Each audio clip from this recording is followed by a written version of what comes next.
Welcome back to Talkin Shop with ShopSabre. This is obviously not Brandon. Brandon's out on a go-kart racing tour of North Dakota and Canada, I think. Is that where he's at, guys? I think so. Back here with Chad, Travis, Kyle, and Jose's back here taking it all in. How you guys doing?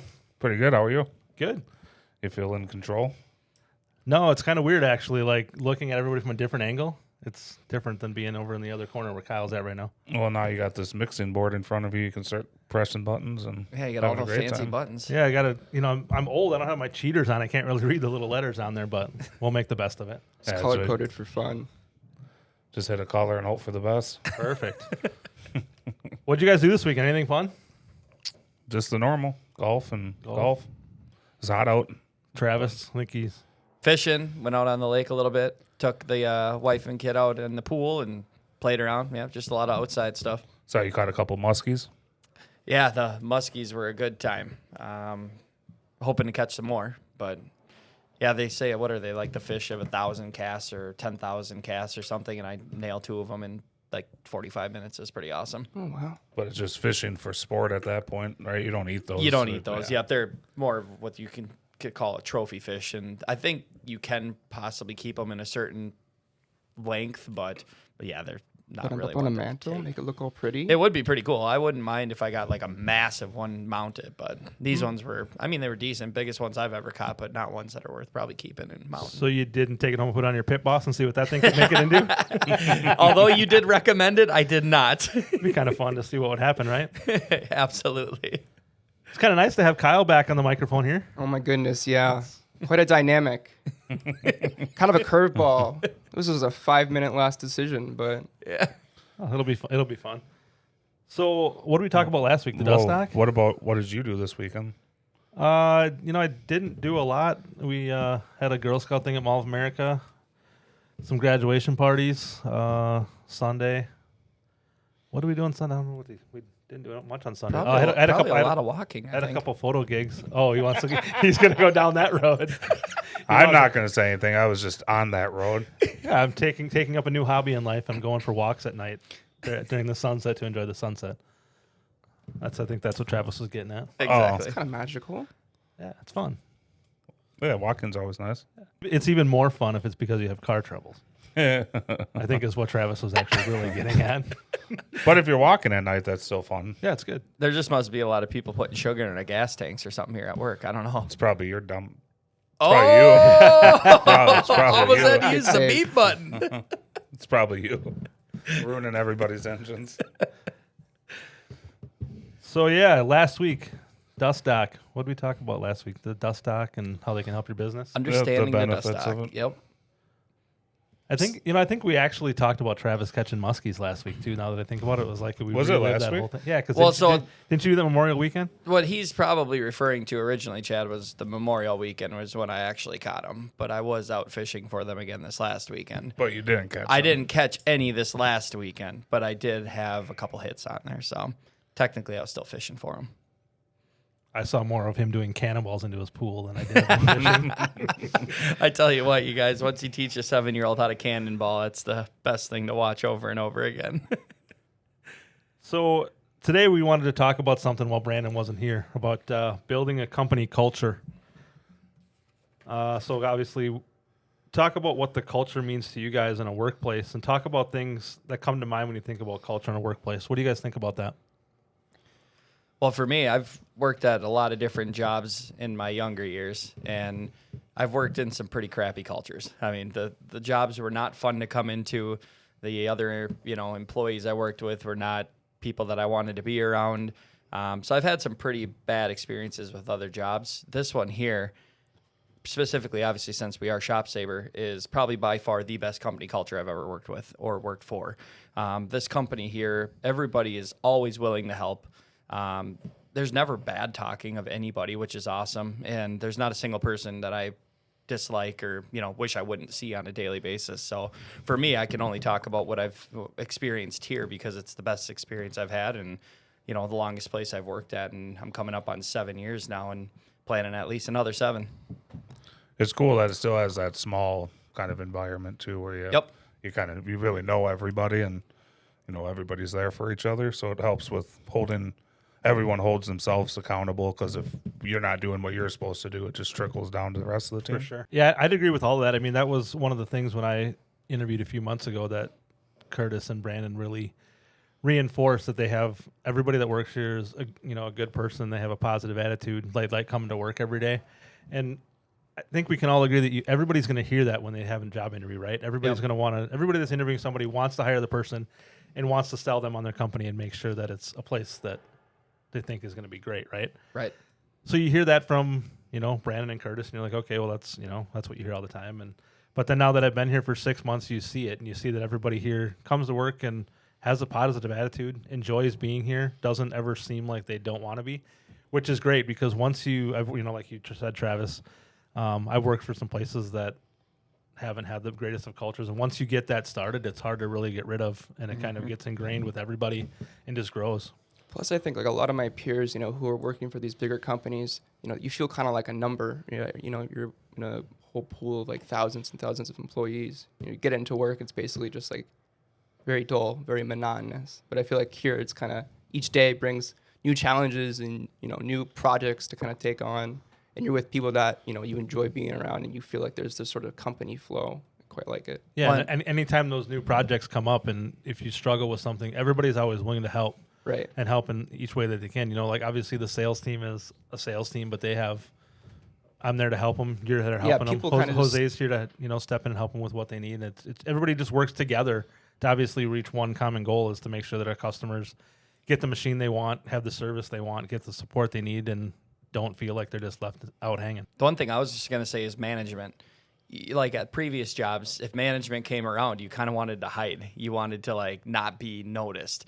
Here, management comes around, congratulates people, like, hey, great month, or, you guys are doing a great job, or, I've heard them say it to even you, Kyle, when you're doing videos, and Jose, like, you guys are doing a great job. That's the kind of stuff you need. Because if management doesn't like their position or what they're doing, they're going to trickle it down to the people under them, and then they don't like their job, and so on and so forth. And for me, again, I could wake up every morning, and I love coming to work here. It's awesome. Yep, I would agree with that. Yeah, it's nice waking up and not wanting to call in sick. It's just coming in. And then again, what Kyle said, this is the first job that I've had where I didn't have an employee number that gave me my numbers on how I was doing or what I had to punch in and out with. It's cool not to know what my employee number is. Yep. Well, and I think too, that goes, like you guys said, having management that actually knows who you are and will come up to you and tell you when you do a good job. But at the same time, they know that they can tell you if you need to fix something, and you're not going to take it the wrong way. Like, you have an understanding of where you're at and know what's going on, so that you don't take it personally. If somebody's like, hey, you're not, getting this thing done in a timely manner, let's work on getting it done faster. And they know that they can let you know where they stand, and you're not going to be offended by it. I love the constructive criticism that I'll get, because it's positive. It's obviously, hey, this is where I feel you can work on, but it's going to benefit me. And if it benefits me, it benefits the company. So as a whole, it's a win for everyone. I just enjoy that. For sure. Do you think company culture is more the people or more the company? I guess we kind of already talked on that, but I think it starts with the people who are running the company, hiring right people, then holding people accountable. It's the jobs that you have where management doesn't hold people accountable, and you get a couple bad apples that end up ruining it for the good employees that end up going to different places to work. And then I think too, if you have management that doesn't kind of step in and help you out when it's needed and just sits back and lets you fail, instead of, like, you said, jumping in and helping or giving that constructive criticism that helps you succeed at the things you're trying to do. Yep. I think that goes too with larger companies, where if one manager has to oversee 25 people, like, how much attention can you give all 25 people right to fix areas that need to be fixed and to get the whole team better, to drive whatever it is, sales or performance or both. And I think it's nice too, because here each department has their own head, so they only have to take care of their group of people. And everybody here, at least I feel this way, kind of knows where their place is. Like, you don't feel like you have to step into other people's territory, but everybody here is more than willing to. Like, if tech needed my assistance for whatever reason, I would help them in a heartbeat. There's no reason I wouldn't, because they're always there for me when I need them. So it's kind of just goes both ways. Or like parts, like Brandon said, Cameron was out, right? Yeah. Lets everybody in the company know that Tia was on her own for the day. just not to bombard her with stuff. And so I just see that kind of stuff. It's all minimal, but it all adds up and it makes everybody's day a lot better. Well, and I think to kind of expand on that too, I feel like in some jobs, somebody comes to you with a question, you're expected to know the answer, right? Where here, if somebody sends me an email or shoots me a phone call, leaves a message that is something that obviously I don't know the answer to, the other departments know that we're going to be sending somebody to them so that they get the correct answer and get taken care of in a timely manner instead of me fumbling around trying to get an answer from you, Travis, or you, Chad, or going down to the floor to get an answer. We can just send them to the right person to get them the answer right away, and we don't have to worry about them being like, oh, they're just pawning their stuff off on me. Everybody just knows that you have your own little area to take care of, and that's what you do. It makes each area better at what they do too. Like us sales guys, we know that as soon as the machine is sold, that we don't need to worry about it getting built and it be getting shipped and then it getting supported once it gets to you. We sell the machine and we do the soft or the, what do they call that? Like a introduction of, they have a specific word for it, but introduction to you and Brianna, and then from you guys it goes to tech support, and everyone has what they handle. Correct. It's a smooth process from start to finish, I feel. Yeah, I mean, we lay it all, like you said, you lay it out from the beginning in the emails and say, hey, now that I've sold, this machine sale is done with, I'm going to send you guys to Nick and Brianna. They're going to handle everything till the machine ships, and then once you get it, then obviously tech support is going to be mostly your go-to people to get stuff taken care of. So everybody kind of knows where they stand and isn't wondering who they're supposed to talk to along the way. And the cool thing for me, too, is how we have that process set up. The final thing is that we send them their shipping email, right? Your machine is going out on a truck today or tomorrow, whatever it's going to be. And how many emails do we get back, Nick? I mean, Chad probably sees them as well, where the customer's like, this has just been a flawless process. Every person I've dealt with here has been very helpful.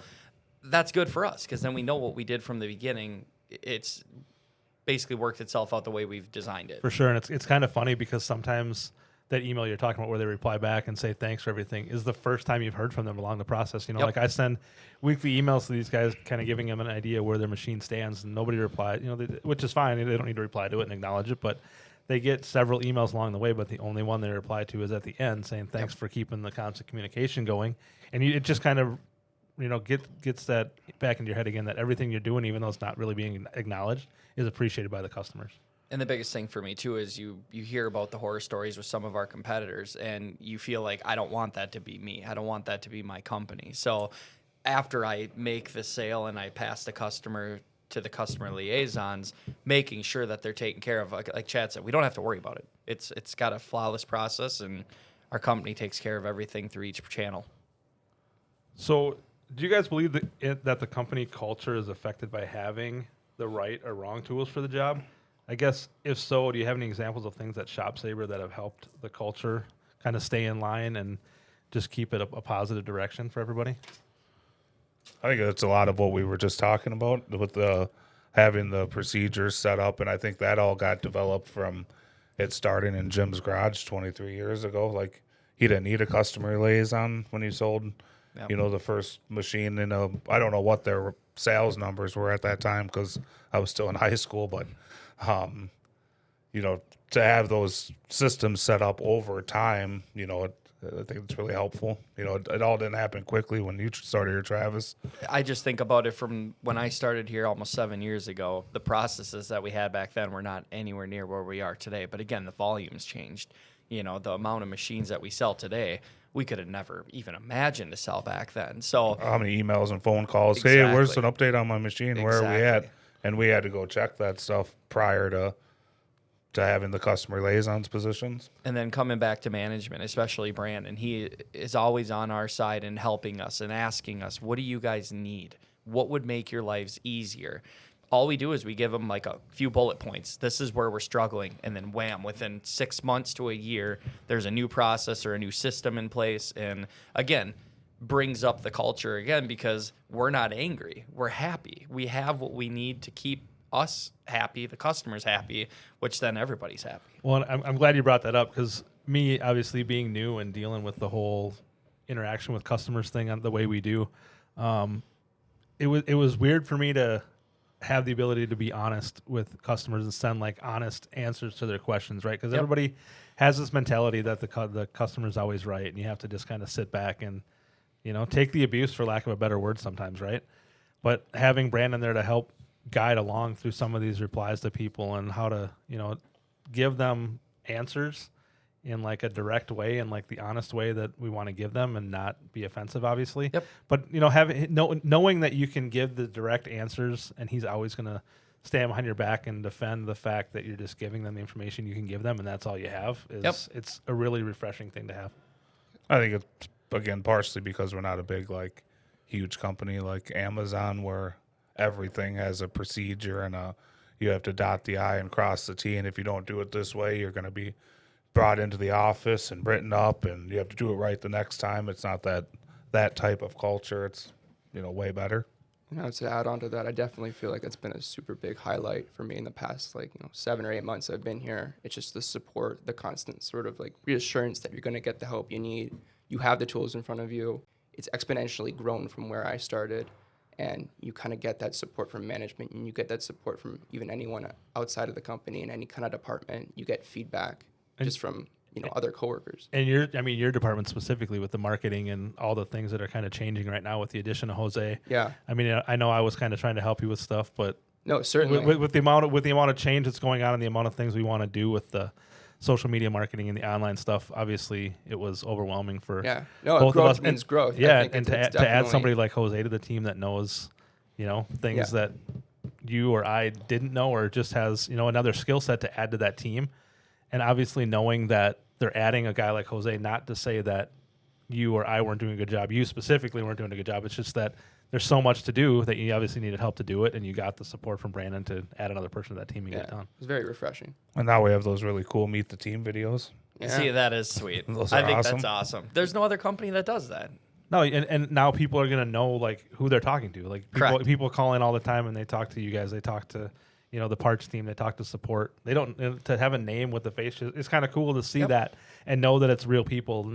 Kind of learn what they do outside of work, and it's just nice to see a real person. Absolutely. That you're talking to. Not everybody gets to come see our beautiful facility here, so Exactly. Right. just gives them some insight to who we are and what we do. Are you doing yours next week, Chad? No, I'd opted to go last. Oh. He actually has a 3-parter. We have an expanded budget for the end of the year.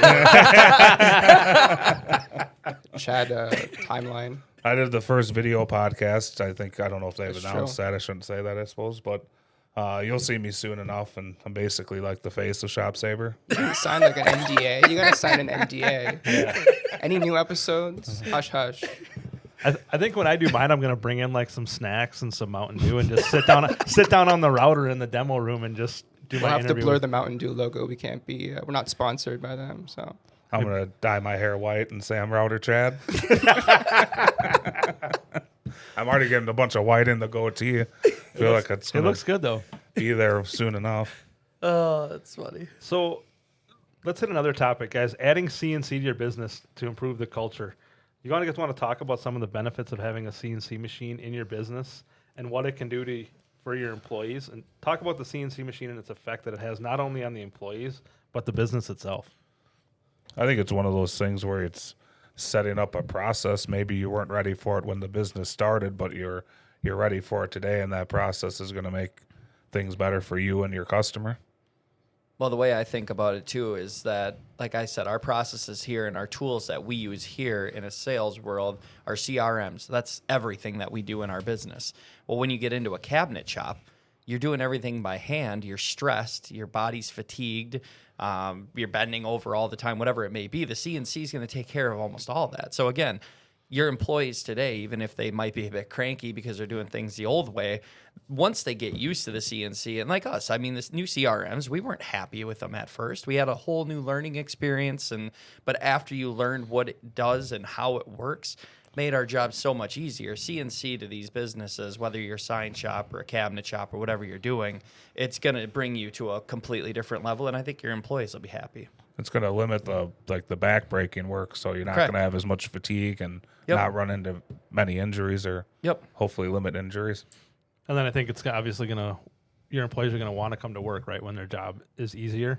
Yep. And it adds, Exactly. it makes the ability to do their jobs that much easier, right? So like good retention. Yeah, employee retention, and then which is obviously going to get them to produce more work, right? Which is going to increase your revenue Yep. and productivity, I guess. Yep, absolutely. And then when you're talking about recruiting other employees in, you know, a lot of these guys that maybe have come from other shops that had CNCs, the last thing they're going to do when you tell them that you don't have a CNC, they're probably not going to work for your business. You know, you're going to get some of these good workers that have come from other companies that have had CNC. And that's another thing, too, that I've seen with some of the people's I've been selling machines to. They hire on a guy that has CNC experience. Well, now this guy's going to train their whole shop on how to run this new machine that they have on the way. So, again, they're all excited about it because this guy knows it. This guy's used these things before, whether it's our machine or not. They have an idea of how they work. The last two things I was thinking about are something me and you talk to people about a lot, Travis. I know people that are complaining about lead times being too long. Yep. Having a CNC is going to lower your lead times for getting work done. And then lowering your lead time is going to limit the outsourcing costs and headaches that you have. Absolutely. Kyle, you got anything? I mean, I know if I was like a wood shop apprentice or whatever, I'd be pretty excited to go into work if I got to use a ShopSabre. It's pretty I cool can see seeing why them that'd run. be pretty. No, definitely. And even just like working with them the past few months, it's like, wow, this is pretty neat, pretty like interesting machinery I wouldn't otherwise kind of come face to face with. So if I was, you know, a woodworker, or if I was wanting to get an apprenticeship and I got to walk into work every day and kind of use a ShopSabre and learn through that, I think that'd be definitely beneficial to my overall career. Absolutely. So I think the overall theme here is that company culture is obviously a real thing that really isn't thought about enough, I don't think, by a lot of businesses, just because, like Chad, you've said, the bigger corporations don't necessarily care about their employees like a smaller business like ShopSabre does. You're just another number. Pretty much, yeah. I mean, how many people actually walk through their workplace and have the CEO that knows their name? Probably not many. Not very many. One I would say, too, just like for me, if I walk out to the shop for whatever reason, the amount of people that say hi to me, and I feel horrible because the amount of people that they've got back there now that I haven't been able to meet. They know my name, but I don't know theirs. And it's like, I feel cool. Like, hey, this guy knows me. I don't know who you are. I appreciate you. But then at the same time, you're like, gosh, I know I've said your name before, but I can't remember it for the life of me since last time I said it. Yeah. But I think in today's world, people don't live the way they did 10 years ago, right? The company needs to adapt to the current technology and CNC machines are the future and what people want to use. 10 years ago, did people fear being replaced by a machine? Today, they want the help of a machine, right? Correct. Yeah, it's only a tool. And the one thing, too, is honestly, if you're in fear of being replaced by a CNC machine, you probably weren't the best employee you could have been before the CNC machine. Probably not. You might be part of the reason why they had to get it because you weren't helping enough. I don't know. I mean, I think me and Chad, we kind of talked about that yesterday as far as employees go. Like if you're looking over your shoulder or wondering what's, going to happen to your future with a company, obviously, maybe you're the reason why those things are happening. You maybe don't value yourself enough. Yeah. You don't give the effort you should. It's like working with a bunch of union guys. Oh yeah, Brandon could talk about my attitude when I first started here, and it's no fault of anybody's here, but I did get into a job previously for 3 years that put me in a different mental state of how you should work and how you should respect people, and I obviously had a little bit of a learning curve here too, be open with people and actually want to talk to people, and so it's made me a better person. But I mean, like good companies do, they didn't let you sulk in that attitude, and they Correct. got you to on the right path and down 100%. in the right direction. And we have the Travis we have today. Whether you like them or not. ShopSabre.com. I think you're supposed to press that like 2 or 3 more times during this. Well, I mean, we kind of got through it a little bit quick, right? That was kind of a lot of back and forth. So, I mean, I guess if a company is looking to put a CNC in their shop and maybe boost the morale of their team and get a little better culture going through their shop, where should they reach out? I'd say go to ShopSabre.com. But if you want to go to somebody specific, you can go to Travis at ShopSabre.com. Or Chad at ShopSabre.com. Kyle, what do you and Jose got coming down the pipeline on the old social media? We have a new episode of Meet the Team this Friday, so keep an eye out for that. What's a long-term employee on this one, huh? Oh, you did yours finally? No, I'm not. I wouldn't be. I don't think I'd consider myself a long-term employee here yet. I think maybe Travis could probably start considering himself one, but Brittany's been here 7 years. Yeah, she's been here longer than me. by a year. months, I guess. I thought it was closer to a year, maybe. I don't know, maybe not. Yeah. Or like Ben or CB or Is that people that have been here for 15, 16, 17 years? Ryan. CEO who started the company Yeah. still here today. Is he going to do a meet the team? Oh my goodness. That I would don't be know. fun. That would be fun. I'd have to post some He's going to strings. follow me up. I'm gonna open for Jim. So that'll be dropping on Friday. That'll be dropping on Friday. Anything else exciting coming up? We do have the video podcast, and that's going to be coming out through the month. So keep an eye out for that on our YouTube channel. We got some clips coming for sure. You guys got anything else going on exciting this week? I guess now we just need to bump and grind and make Brandon happy when he comes back. I think it's going to be a pretty easy week with Brandon gone. Just kidding. Hopefully he's listening. Ordering pizza, playing some PlayStation. Long lunches, working from home. I was going to say, everybody taking their day at home. Who's tomorrow? Yeah. Who's at home tomorrow? It's a secret. Whoever isn't here by 8:30 is the one we obviously know is staying home. He'll have to figure it out. There was something else I was going to say, and I forgot. So we just want to wish Brandon good luck this week. Seriously, while he's racing up north, hopefully he is safe with those northern North Dakota boys and the Canadians that apparently don't like newbies coming to their track. So hopefully they play nice with them and he has a good time. It's probably the Canadians that he needs to worry about. More than likely. But I guess with that, I'm Nick. I'm Chad. I'm Travis. I'm Kyle. And that's Jose over there. Thanks for talking shop with ShopSabre.